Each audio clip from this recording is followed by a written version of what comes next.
Bom dia, amado. Deus abençoe seu dia, Deus abençoe sua manhã poderosamente.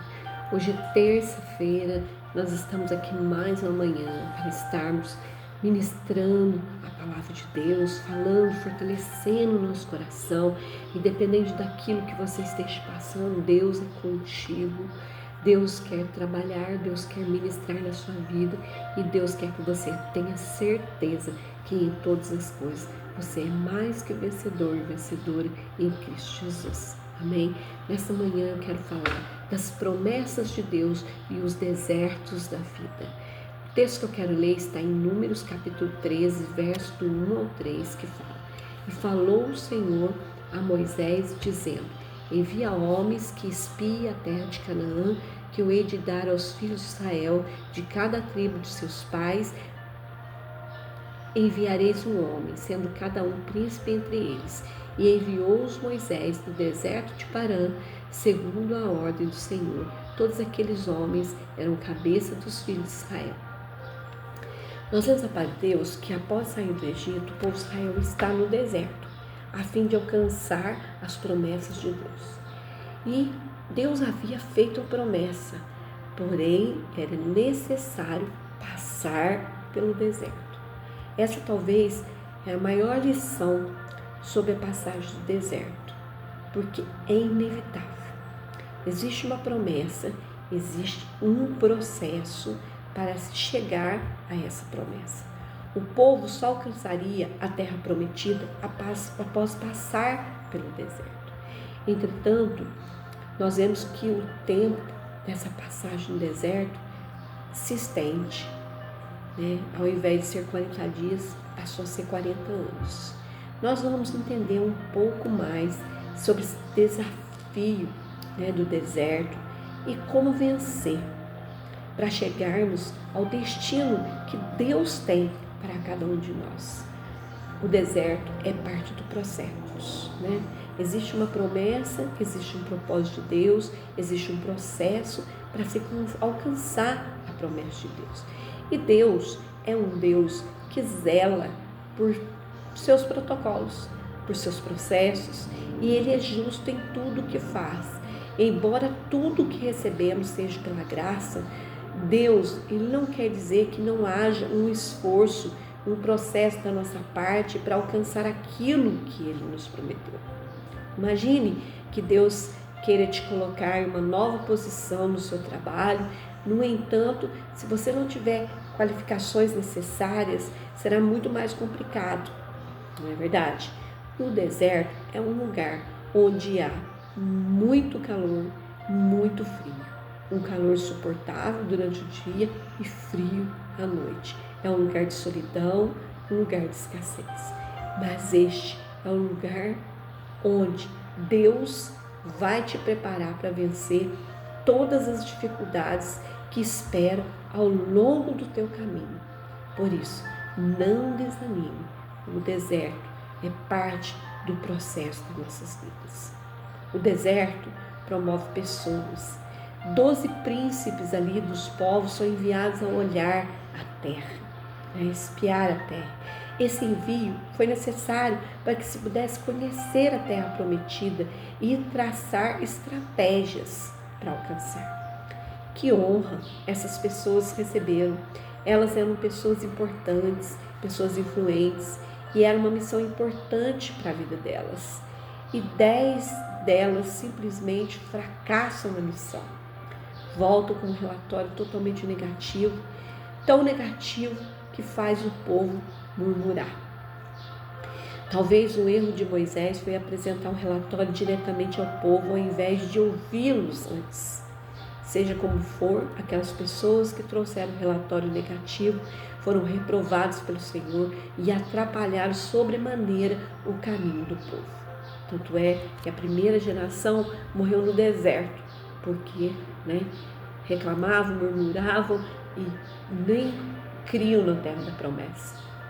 Mas no meio desses 12 espias, 10 com relatório negativo, 2 trouxeram um relatório diferente, foram levados por Deus a outro patamar, que foi Josué e Caleb. além de serem os únicos daquela geração de alcançar a promessa de Deus, que foram os únicos que entraram na terra da promessa, tiveram bênçãos especiais na sua vida. José se tornou líder do povo no lugar de Moisés e Caleb recebeu uma herança especial da terra prometida. O relatório negativo que frustra expectativas, né? É um grande problema, porque certamente ali influenciou todas as pessoas daquela nação. O relatório que era correto era que a terra era boa, que o fruto da terra era muito bom, que as cidades eram muito fortes, que os inimigos eram muito fortes. Até aí tudo certo. O problema é quando, diante do tamanho da adversidade, da luta, nós tentamos diminuir o tamanho do nosso Deus e começamos a duvidar das promessas de Deus na nossa vida. Josué e Caleb viram as mesmas coisas, foram aos mesmos lugares, mas tiveram uma visão totalmente diferente. Onde aqueles outros espias viam uma derrota, eles viram grandiosa mão de Deus para ajudá-los a fazê-lo conquistar aquela terra. É isso que temos que ter dentro de nós. O tamanho do meu Deus no meio da minha adversidade. Deus é muito maior. Os inimigos que tentam tirar do caminho em direção às promessas de Deus são muitos, meu querido. Os deles eram os gigantes, os amalequitas, os amorreus, os jebuseus. Talvez o nosso seja a posição de pessoas, o descrédito, a palavra de desânimo. Mas o que decretou a permanência daquele povo no deserto 40 anos foi outro inimigo, foi a própria murmuração. As pessoas costumam definir murmuração como uma mera reclamação, mas murmurar é além de reclamar, é além de questionar. A murmuração daquele povo alcançou um nível muito alto, que tirou a grande maioria deles do caminho da promessa. Murmurar é falar mal.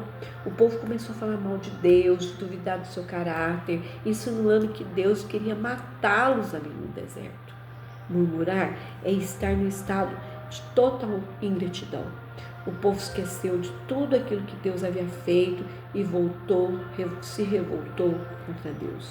Murmurar é se revoltar contra a vontade de Deus. O povo estava tão descontente que chegou ao ponto de querer voltar para o Egito, sentia falta do alho e da cebola do Egito. Enfim, havia um sentimento total de ira e de rebelião. O povo se comportava como um menino mimado. Quantas vezes nós fazemos a mesma coisa? Costumamos criticar tanto e murmurar tanto que a gente perde a visão daquilo que nós precisamos alcançar, né? Então, aquele povo, irmãos, teve um comportamento terrível, e muitas vezes nós temos comportamento dessa maneira também, né? Será que nunca passou pela nossa cabeça que Deus está demorando? Que Deus se esqueceu de nós? Que Deus está mentindo para nós? Sim, já passou várias vezes, e o maior problema daquele povo não era duvidar do poder de Deus. Eles já tinham visto esse poder em outras ocasiões. O problema maior era duvidar do caráter de Deus, da bondade de Deus, do amor de Deus. Que possamos vencer, meu querido, todo esse tipo de murmuração, caminhar sem duvidar das promessas de Deus com nossas vidas. O castigo para toda a murmuração daquele povo ao ouvir aqueles relatórios negativos foi de não viver as promessas de Deus, né? E as promessas foram cumpridas, mas atrasadas por 40 anos, e a maioria daquele povo não viveu as promessas. Então, para chegarmos naquilo que Deus prometeu, e vencer o deserto, suportar processos e confiar em Deus, independente da situação que você está passando. A confiança de Deus, meu querido, vai desenvolver uma chave para você alcançar a promessa. Essa confiança, né, não é ignorar as dificuldades, né, mas, meu querido, é crer que Deus vai dar a vitória. Não é deixar de agir, é descansar em Deus.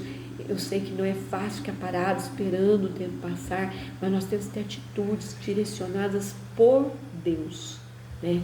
Então, não é passar o carro na frente dos bois, não é fazer como Sara fez, né, que precipitou, né? como Davi, que foi ungido rei, né? E ele simplesmente pecou, falhou, não era para ter feito aquilo, era para estar na guerra e resolveu ficar em casa descansando. Então, irmão, não importa o que você está passando, o que você está vivendo. Deus quer te fazer crescer, Deus quer, né, te levar a tudo, né? Quanto mais bate, mais ele cresce. É assim, né, um ditado que nós estamos no mundo. Então, viva o processo, viva as promessas de Deus. É muito difícil vivermos o tempo de Deus, né? Parece que as coisas não estão acontecendo, né? Às vezes você vai se esgotando, vai ficando mais difícil, né? Mas uma hora chega o tempo de Deus. Então, não importa o tempo, né, que você está passando, ou as condições que parecem fazer que tudo é impossível. Deus, meu querido, ele se lembra de cada promessa e ele vai cumprir as promessas de Deus na sua vida, em nome de Jesus. Amém? Pai, em nome de Jesus, nessa manhã, Pai, sabemos, Pai, que o deserto, Pai, faz parte do processo de amadurecimento, de crescimento, como a Tua palavra diz, nos humilhou, nos provou, para no final nos fazer bem. Nós sabemos que o deserto trabalha em nós, molda o nosso caráter, molda, Senhor, o nosso pensar, nosso agir, nosso falar, e para que nós possamos alicerçarmos cada vez mais, Pai, naquilo que o Senhor tem para nós. Existe uma Canaã, existe promessas do Senhor, existe uma terra prometida, Pai, e que nós possamos passar pelo processo confiando, sabendo que o Senhor está conosco, que o Senhor jamais nos abandona, Pai, que a dificuldade, a momentânea tribulação vai passar e produzir um peso de glória nas nossas vidas, Pai. Não importa o tempo que nós temos passado, as condições que nós temos vivido, que parece que são impossíveis, Pai, mas queremos lembrar, Senhor, de cada promessa que o Senhor fez para as nossas vidas, Pai, porque o Senhor vai cumprir cada uma delas em nome de Jesus. Amém. Amém, amados. Deus cumpre promessas, então Ele tem promessas para a sua vida. Creia somente. Fique na paz. Deus abençoe, né? Deus abençoe o seu dia, Deus abençoe a sua vida poderosamente. Um abraço.